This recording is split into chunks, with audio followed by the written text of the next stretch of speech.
রাজ্যের সরকার বদলের পর টলিপাড়াতেই বদল একেবারেই স্পষ্ট।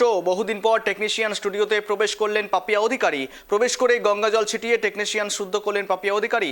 তারপরে টলিপাড়া সিন্ডিকেট রাজ নিয়ে সরব হচ্ছেন তিনি। ক্ষোভ প্রকাশ করেন সাসপেনশন নিয়ম নিয়েও।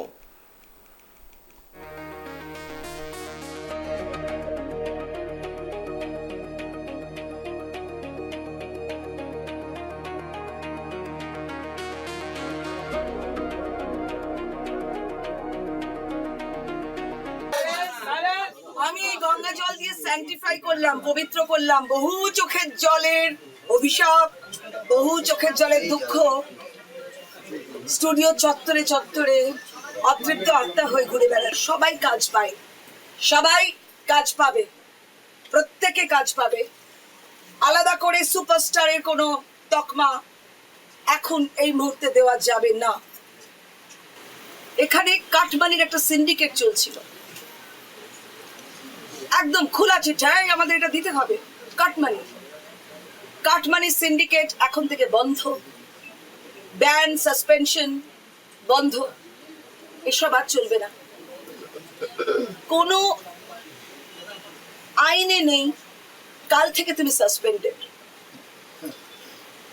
আমার টেকনিশিয়ান বন্ধুরা কাঁদছিলেন। আমি একটি ছবি করতে গেছিলাম, একটা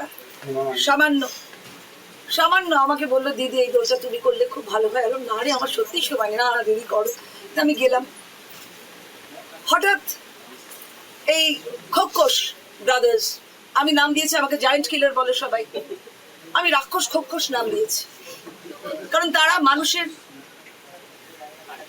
পরিশ্রম, পারিশ্রমিকের টাকা খায়, এর থেকে খারাপ আর কিছু হতে পারে না। তারা মানুষের মান খায়, রেসপেক্ট নষ্ট করে, এর থেকে খারাপ কিছু হতে পারে না।